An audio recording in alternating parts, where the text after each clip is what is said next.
Hey everyone, welcome back. This is Comics with Callaway. We got a news article here from ABC News down here in Australia about Tom Taylor and his new Suicide Squad book at DC Comics, and his new Australian Indigenous characters and all the other minority group characters that he's created. That's basically a shill article, but let's get into it. New DC comic book superhero Thylacine is an Indigenous Australian from the Pilbara region. So it's a Indigenous region out in the middle of the sticks, an Aboriginal community. There's a new Aboriginal superhero in the DC universe, and she's a deadly Naluma hunter from Pilbara. Buzzword straight away, deadly hunter already. Just going to be a Mary Sue. Code name Thylacine.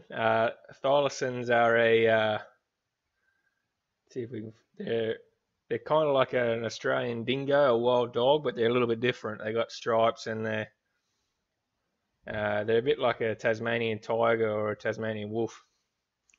So a little bit different to a dog, but basically a dog, kind of like a wolf, I guess. And let's get back.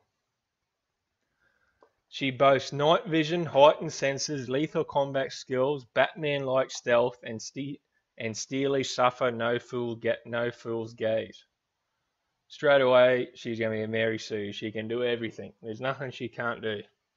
She's the one character who can walk into any situation and walk back out again alive, says co-creator, Melbourne-based comic book writer Tom Taylor. So she's basically going to be an Australian Indigenous Aboriginal version of everything Brian Michael Bendis creates. Brian Michael Bendis creates genius black girls, woman of colour characters. Tom Taylor's going to do the same with an Australian character. Thylacine, God, it's a mouthful to pronounce. She's a coroner in her civilian life. Is the latest recruit for DC Suicide Squad, and has been created by Taylor and artist Bruno Redondo in careful consultation with writer, actor, and director Shari Sebens. These are the things she's done. Thylacine is the first Indigenous Australian character in Suicide Squad's 33-year history. When Taylor was offered Suicide Squad, he saw a chance to introduce exciting, diverse characters into the DC universe. I want to create a whole set of anti-heroes for today, and I want them to be completely diverse from all over the world and from all walks of life, he recalls telling his editor and publisher. He's a lefty. He's one of the biggest Australians to hate Trump. Completely diverse. So straight away, the whole book is all about diversity, not about storytelling. I want to tell stories about superheroes because we believe that superheroes serve a role in this world, and we want a world to be a better place. Thylacine made her debut alongside 10 new characters, including non-binary and Wing the Airy and their love interest, American teleporter and kleptomaniac Wink, Puerto Rican former super soldier Asita, and exploding Argentinian TNT. Seriously, I'm not. Here, Thylacine, born Australia, woman, heightened senses, hunter. Jog, born France, speedster, limited to short bursts. Jesus, that's interesting. Deadly six, Somalia. Can choose from 6 deadly sins to influence people. Chaos, born Hong Kong fighter. Teen, born Argentina, explodes. Asita, Puerto Rico, strong, angry, leader, and revolutionaries. Pretty much every checkbox, buzzword, and diversity and minority group, check. Like, looking at that, does that make you want to buy the book? And they call us the racists, as Zach calls them, segregationists. Well, the members of Taylor and Redondo's new look Suicide Squad aren't the first Indigenous, LGBTQ, or diverse identifying characters in history of comics. The Melbourne writer hopes that they will have more lasting power and active roles in the comic stories than those who have come before them. I highly doubt it. So often with diverse characters, they're the ones that get shunted. But these are superheroes we're talking about. They have responsibility to be heroes for everyone, Taylor says. No, they're not. This is just your chance, like you do at Marvel, to just political talking points and left wing agendas. That's all it is. No one's going to buy these books. This is just the woman that he spoke to about creating it. Just gives you a rundown of what the real life the Silithan actually is, the dog and stuff like that. Just explains what the dog is. And here we chose Coroner as Thylacyn's civilian name as a way to acknowledge Thylacyn's place in Tasmanian Aboriginal history and culture. On Taylor's behalf, Sebbins put a call out on Facebook for connections to the mob of Pilbara Way and was put in touch with Tyson Mawaran, a storyteller director, SBS Miami and Kids TV show. And the man who was described as Sebbins as leading a lot of the big movements there protecting country and language. So it's more just about Aboriginal nonsense. Not that Aboriginals are nonsense, it's just more stuff about it. It was a way of saying we're still here and we're not going anywhere either. You can think our culture is extinct. We tried our hardest, but we will resist every... Australia is becoming like America is with politics and right v people of colour and Indigenous and stuff. Like now Australians now are protesting the Australian national anthem because they believe it doesn't include Aboriginal people and things like that. It's just, this book is just going to turn into a political shitfest. The characters were increased interest in Australia and in Aboriginal characters during the 1980s thanks to Croc Dundee and the 1988 bicentennial. So this is just going on. This is his thing.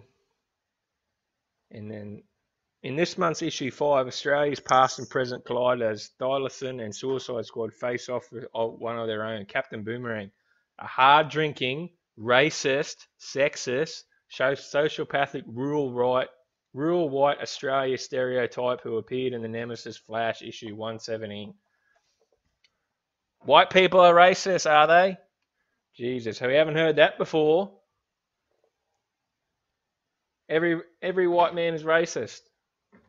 So here in Australia, white people are bad to Aboriginals because white men come over from England and took the country and pushed the Aboriginals out. You know, da-da-da-da. Same shit everywhere. Same arguments. Meanwhile, it's just... Captain Boomerang is a very old character with very old ideas of what Australia is, and often very, very cliche and just a bit of a trope, Taylor says. So this is basically a white man hating on white men. But if Thylacyn, and that name is a stupid name to pronounce, but if Thylacyn is anything like Ngaluma women of Tyson Manoa's country, he isn't too worried about her chances against Captain Boomerang. So she's going to be able to beat Captain Boomerang in one punch and, you know, the Mary Sue stuff. Morrowind and Ngaluma, creative based in Roebourne, describes this country woman as a strong, silent type, the ones that don't talk so much but know what to do in hard times. Provided invaluable insight into the culture of traditions through the conversation of Sebbins. Thylacyn, she's obviously a strong character because over here in our area, our cultural governance is based on everyone's relationship to their mother. So even though there's strong men, the ladies carriers of the culture's history. So I'm just picturing the new kids opening these comics going, "Oh, she's from here. That's so beautiful." That's not going to happen. No one's going to read this book. And this is Tom Taylor. He's a white Australian from Melbourne. Melbourne is full of lefties. It's like the west coast of America. Hates white men. Hates men. I remember reading an article with Tom Taylor. It was an article down here in Australia. He was talking about his Friendly Neighbourhood Spider-Man run. And in the article, he said something along the lines of, like it's like an honor to to be able to write such an iconic character, and um, in the future, and I can look back and I can tell my kids that I got to write one of the most iconic superheroes in Spider-Man. And it's like, well, well done, Tom Taylor. You can tell your kids that you got the chance to write one of the most iconic superheroes, and you turned it into a political shitfest. Your Spider-Man issues were cancelled after issue 12 because of low sales. It was just shit. It was just full of politics, and it was just crap. So congratulations. You got the opportunity that most people would give their left, or we can't say that, the left male organ to have a chance to write Spider-Man. You got a hold of it and you turned it into a political shitfest. So congratulations. When you look back in the future and you look back at the past, you can say, I ruined my chance at Spider-Man and I got it cancelled. So this is what Suicide Squad's going to be now. This guy hates Trump, hates people on the right, hates white men, just a lefty, and just shit comics. He's bringing the Marvel tradition over to DC just to bring his political crap to Suicide Squad. I like Suicide Squad, but I definitely won't be reading Tom Taylor's Suicide Squad. Yeah, just, and they wonder why the industry is in shambles. Because of people like this and doing crap like this.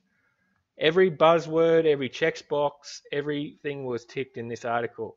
She's going to be a Mary Sue that can defeat Captain Boomerang in one punch, and he's a racist white man. So that's why she's going after Captain Boomerang, because he's a racist white man. So just crap, isn't it? This is just this this video has turned into a bit of a rant, but yeah, that's my take on it, guys. This is just an ABC News article down here in Australia. And please like, subscribe, click the bell for notifications. We've just hit 20 subscribers. Grateful for it. Hopefully we can keep growing the channel. As I said, like, subscribe, please share. Follow me on Twitter, comics_Callaway.